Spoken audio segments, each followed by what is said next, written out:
Hi, welcome to our plushie making workshop.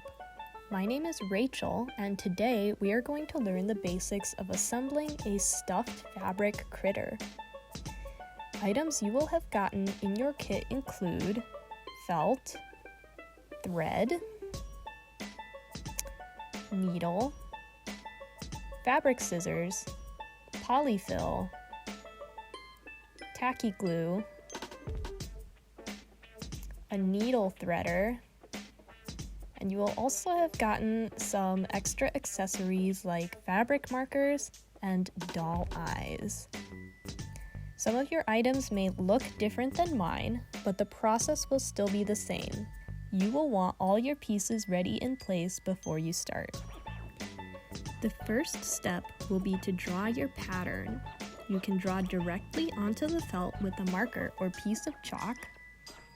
Make sure you do not do this on the side that you want to see, or create a paper pattern like I will be doing.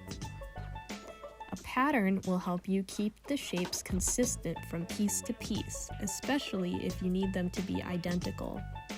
The most simple plush is two-sided. It has a front and a back piece and will look like a small flat pillow when complete.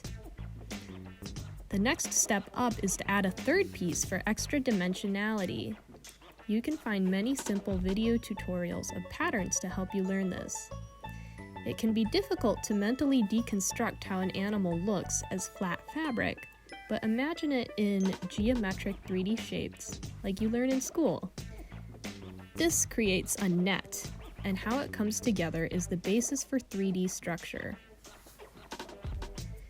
For our purposes, I will be showing one of each. I have a two-sided 2D plush that I will not be flipping inside out. The other one is a small plush that I will be flipping inside out, at least for part of it, to show how it looks.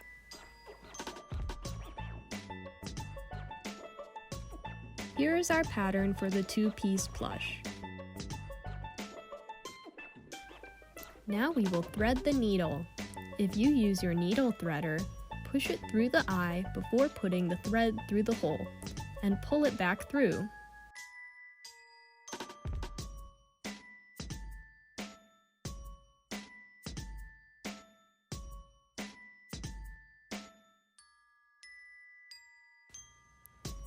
Be gentle with your needle threader.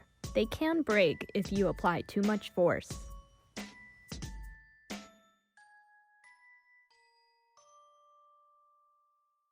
Knot the end of your thread.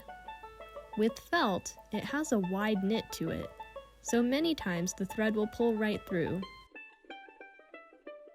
You can either tie a knot at the end and double knot it if it slips through to make a mega-sized knot, or you can tie it directly into your starting point. Before you go all the way around with your stitching, you will want to add your face to your animal. This might be your doll eyes, or if you want to sew on a little mouth and eyes. If you use buttons for eyes, this is the time to add those too. If you are going to glue or draw your eyes on, you can go ahead and keep sewing all the way to the end. We can add on that face very last. There are many stitches you can use. If you are sewing inside out, you can use most any stitch because you won't see it in the end. However, if you let the stitches show on the outside, it can be fun to do a more decorative stitch, like a blanket stitch. In a blanket stitch, we pull part of the previous stitch into the next one. So it creates kind of a chain pattern that wraps all around the edge. It can be a little tricky to figure out, so it's okay if you just use a normal running stitch.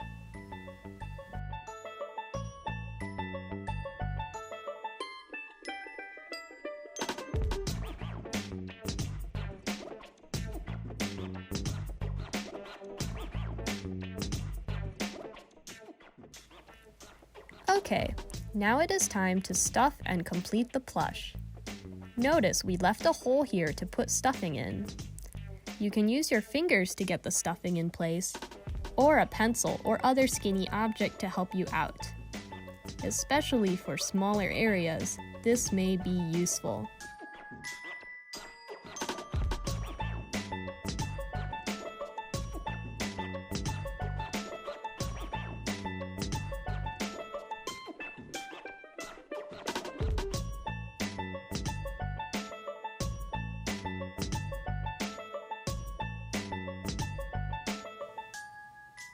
If you flipped your shape inside out, you may want a blind stitch to make your endpoint harder to see.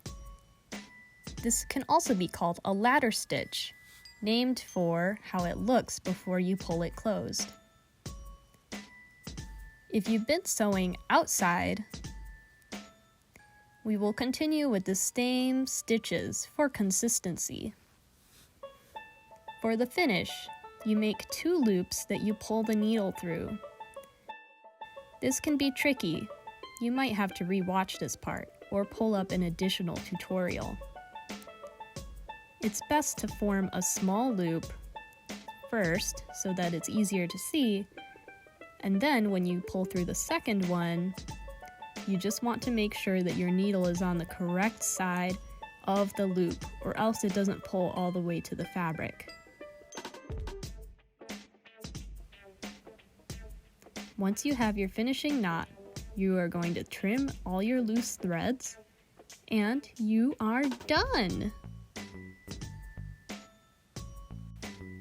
Thank you so much for completing this workshop with me. If you ever have any questions on a similar project, feel free to contact our staff. We are always happy to help. You can email us or reach out to us on one of our social media platforms. Feel free to send us a picture of your project when you're all done. We would love to share it. Bye!